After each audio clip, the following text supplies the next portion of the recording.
hadirin jamaah Jumat yang dimuliakan Allah Subhanahu wa taala. Semua orang senang melihatnya karena dia bersih, karena dia rupawan, karena dia sopan dan santun, karena ayahnya meninggal dan ibunya juga sudah lama meninggalkannya. Orang kasihan melihatnya.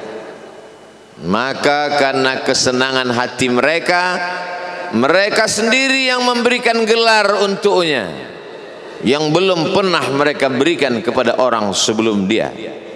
Gelar itu bernama Al-Amin, orang yang layak menerima amanah. Amin diambil dari 3 huruf, alif, mim, nun. Dari kata alif, mim, nun muncullah kata amanah. Orang yang mampu menerima amanah disebut Al-Amin. Kita mengatakannya jujur. Lawan daripada amanah adalah khianah, al-khain, pengkhianat. Dia tidak berkhianat. Dia adalah seorang yang mampu mengemban amanah dan terpercaya, maka semua orang percaya kepada dia. Dari alif, mim, nun juga akar yang sama dengan iman, akar kata yang sama dengan iman, maka iman berarti percaya. Dia adalah orang yang dipercaya karena memang dia mampu mengemban amanah. Kapan kebencian itu datang? Kebencian itu datang ketika dia naik ke atas bukit Safa dan dia berkata kepada semua penduduk Makkah, seandainya aku katakan di balik bukit Jabal Abi Qubais yang besar, gagah, perkasa, tinggi, menjulang ini ada pasukan musuh yang akan menyerang kita, apakah kalian percaya? Semua mereka berkata, shadaqnaka, kami percaya karena memang kami menggelar engkau orang yang dapat dipercaya. Seandainya aku katakan bahwa ada pasukan musuh yang akan meluluh lantakkan, menghantam, membunuh kita, apakah kalian percaya? Mereka menjawab, shadaqnaka, kami percaya. Seandainya aku katakan bahwa aku menerima wahyu dari Allah dan aku diperintahkan Allah untuk mengabarkan kepada kalian yang baik-baik akan masuk surga, yang jahat-jahat akan masuk neraka, percayakah kalian? Disitulah perlawanan datang, bukan dari orang lain, bukan dari musuh, bukan dari lawan.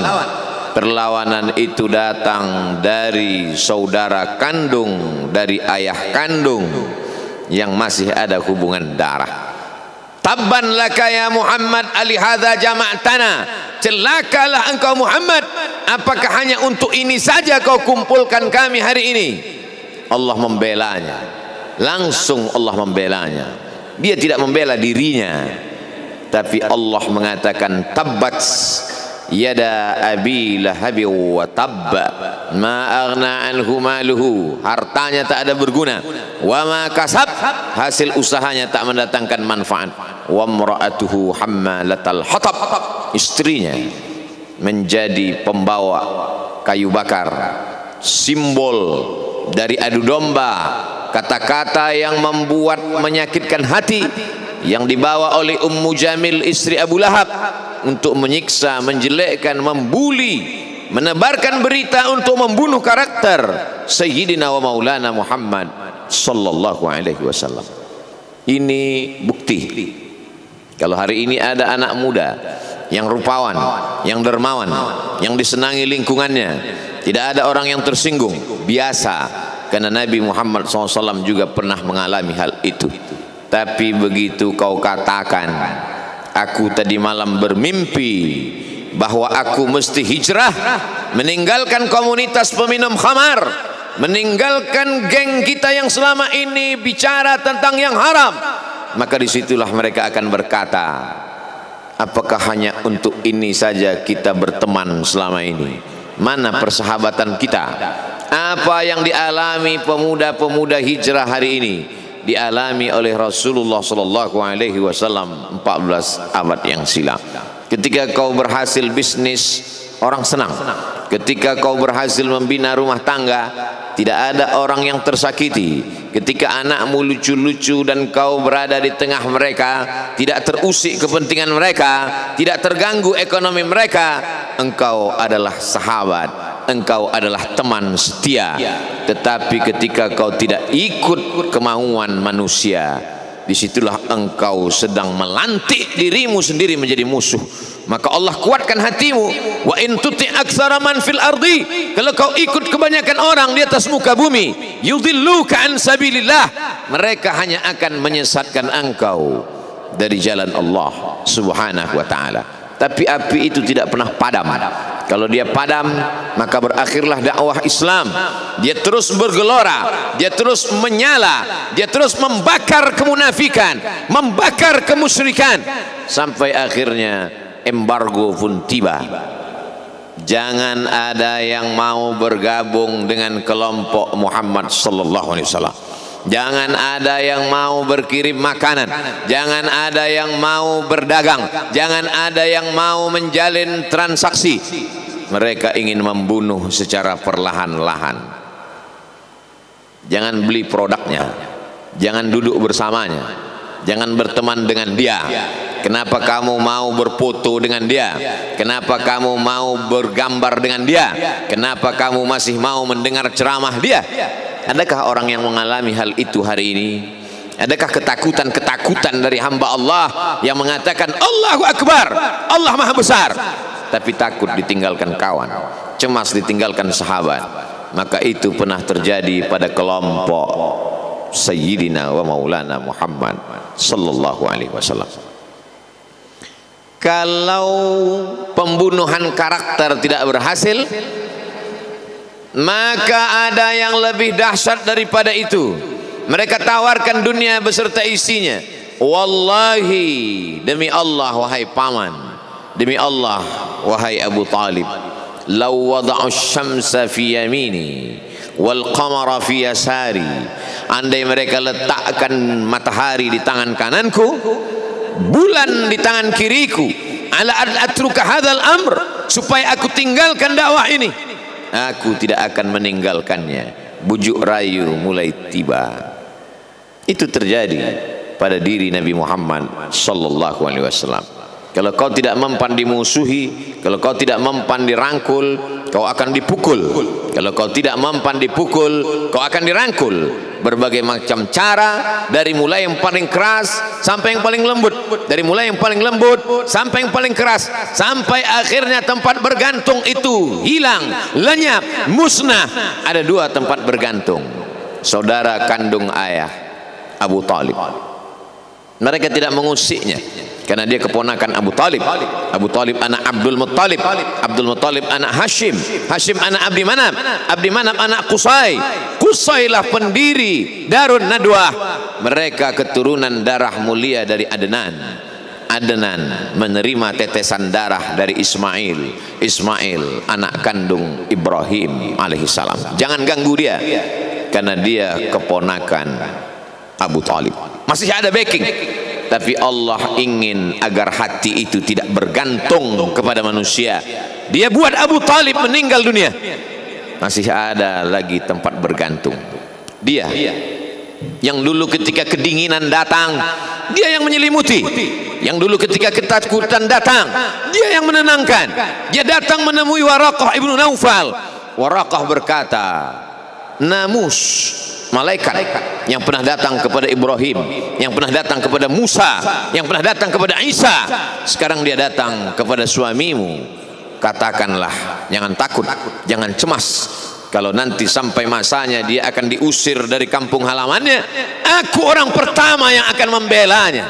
Karena begitu yang kutemukan dalam kitab-kitab suci yang kubaca, kata Waraqah bin Naufal. Hari itu juga tempat bergantung itu patah. Khadijah menghadap Allah subhanahu wa ta'ala. Tak lagi ada makhluk tempat bergantung, tak ada lagi ranting tempat berhinggap, tak ada lagi batang kayu tempat berpegang. Allah ingin agar engkau berserah hanya kepada Dia saja. Tidak ada makhluk Bersandar kepada makhluk akan kecewa, bersandar pada kayu yang rindang akan tumbang, bersandar kepada benda akan binasa, bersandar kepada sahabat akan berubah menjadi musuh. Bersandarlah kepada dia, Hayyun Maha Hidup, la yamut, dia tak pernah mati. Bersandarlah kepada dia, Al-Aziz yang Maha Perkasa, Al-Jabbar yang Maha Berkuasa. Itu yang diinginkan Allah dari sosok Sayyidina wa Maulana Muhammad sallallahu alaihi wasallam. Dia pergi, sengaja dia pergi berjalan kaki, karena kalau dia pergi menunggang unta, mereka sudah mengintai, dia pasti lari, dia akan pergi ke tempat yang jauh. Sengaja dia pergi berjalan kaki. Lalu kemudian dia pun sampai ke suatu tempat. Dia berharap mereka adalah orang-orang yang lembut akan yang menerimanya, tapi dia tidak diterima dengan tala'al badru alaina. Dia tidak diterima sebagai ahlan wasahlan. Ahlan, keluarga, kau datang kami sambut sebagai keluarga. Sahlan, mudah, kau datang urusanmu mudah. Ahlan wasahlan. Tapi dia tidak dianggap sebagai keluarga, dia tidak dianggap sebagai sahlan, dia dianggap sebagai musuh. Dia dilempar dengan batu, dia dilempar dengan kayu, dia dilempar dengan tulang onta. Apa yang dia lakukan? Dia bersembunyi di balik bukit. Dia angkat kedua tangannya. Ilaika ashku dha'fa quwwati. Kepada engkau saja aku mengadukan kelemahanku. Wa qillata hilati, ketidakberdayaanku. Wa hawani bainan nas, aku hina di tengah mereka. Kalau dulu aku ada tempat bergantung, ada tempat bersandar, ada tempat mengadu, hari ini hanya engkau saja ya Allah. Datanglah malakul jibal, malaikat penjaga segala bukit di atas dunia. Kau tunjuk mana bukit yang paling besar ya Muhammad, akan kutimpakan kepada mereka. Hati yang luka biasanya akan marah, akan kecewa, tapi itu tidak terjadi pada Nabi Muhammad sallallahu alaihi wasallam. Apa yang dia katakan? Asallahu an yukhrij min aslabihim man ya'budullaha wa la yusyrika bihi syai'a. Ya Allah, keluarkan dari tulang sulbi mereka, keluarkan anak cucu mereka yang akan menyembah engkau. Tidak ada satupun yang akan mempersekutukan engkau di atas muka bumi ini. Doanya dikabulkan, hatinya susah, pikirannya kacau, tapi lidahnya tidak berkata-kata kasar. Dia doakan agar anak cucu mereka menyembah Allah. 100% penduduk Taif hari ini bersyahadat asyhadu an la ilaha illallah wa asyhadu anna Muhammadan Rasulullah. Doa orang yang teraniaya, doa orang yang terzolimi. Dia berhenti di sebuah kebun.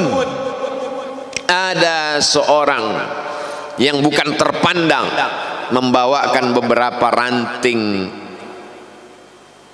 anggur sebagai pelipur lara, penghilang haus, pelepas dahaganya.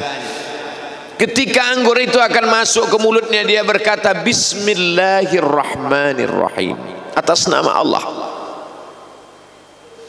Maka hamba sahaya miskin, susah, melarat, perantau yang tak punya apa-apa itu heran. Apa yang kau ucapkan? Bismillah. Kau sebut nama Allah ya. Tidak ada satupun orang di kampung ini kalau makan menyebut nama Allah. Siapa engkau? Aku Nabi yang diutus Allah Subhanahu wa ta'ala. Berarti engkau sama dengan orang yang dulu pernah berada di kampungku.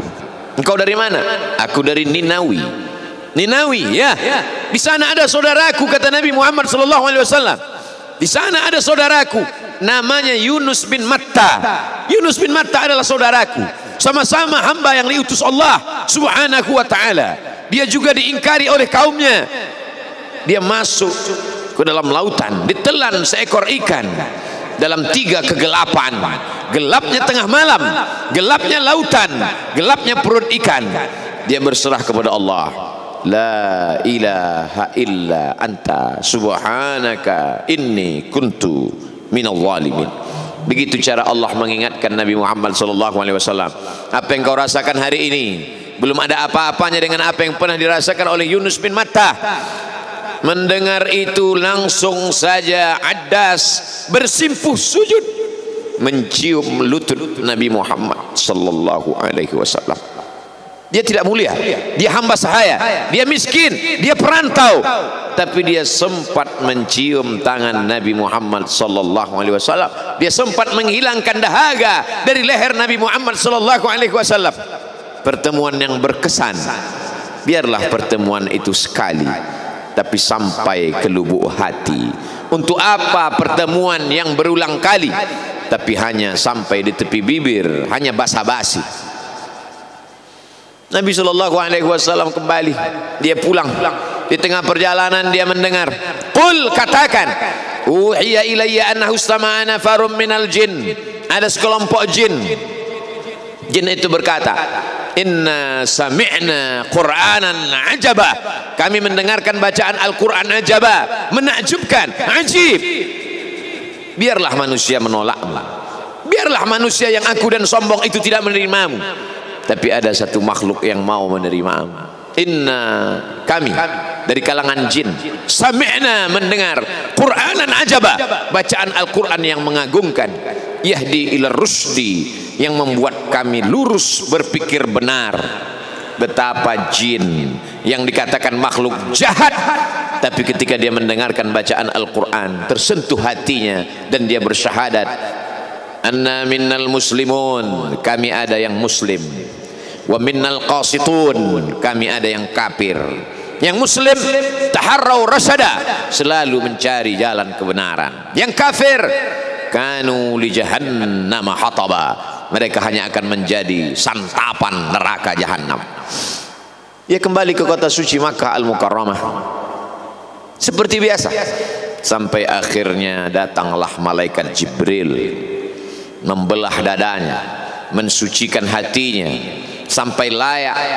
Lalu kemudian dia pun dibawa. Subhanalladzi asra bi'abdihi lailan, maha suci Allah yang memperjalankan hambanya pada suatu malam, minal masjidil harami ilal masjidil aqsa, dari masjidil haram ke masjidil aqsa, alladzi barakna haulah, kami berkahi sekelilingnya. Untuk apa? Linuriyahu min ayatina, kami ingin memperlihatkan kepadanya tanda-tanda kebesaran kami. Selama ini dia hanya didengar, azab kubur didengar, neraka jahanam didengar, malaikat didengar. Hari ini kami ingin memperlihatkan tanda-tanda itu kepada hamba kami. Jangan bersedih ketika kau didustakan, jangan bersedih ketika kau dibunuh karaktermu, jangan berduka cita ketika tidak ada manusia yang menerimamu, karena sesungguhnya itu hanyalah cara Allah menguatkan hatimu, karena dia ingin mengangkat derajatmu, menempatkan di tempat yang terpuji, memperlihatkanmu sesuatu yang tidak pernah dia perlihatkan kepada manusia yang lain. Dia buat hatimu hancur berkeping agar tidak lagi ada tempat makhluk dalam hatimu, yang ada hanya Allah semata. Ma fi qalbi ghairullah. Pada saat itu mentalmu sudah kuat, layaklah engkau berada di tempat yang terpuji. Kalau ada orang menyakitimu, jangan berduka. Kalau ada tetangga, sahabat, kawan baik meninggalkanmu, jangan berduka lara, karena sesungguhnya di balik itu semua, fa inna ma'al usri yusra, inna ma'al usri yusra, idza daqat 'alaika dunya faqul ya Allah. Kalau terasa sempit dunia, mengadulah kepada Allah. Idza sa'alta fas'alillah, kalau minta-mintalah kepada Allah. Wa idza sta'anta fasta'in billah, kalau minta tolong, minta tolonglah kepada Allah. Iyyaka na'budu wa iyyaka nasta'in, kepada engkau kami menyembah, kepada engkau kami beribadah, kepada engkau kami bersimpuh sujud, kepada engkau juga kami meminta pertolongan. Barakallahu li wa lakum fil Qur'anil azim.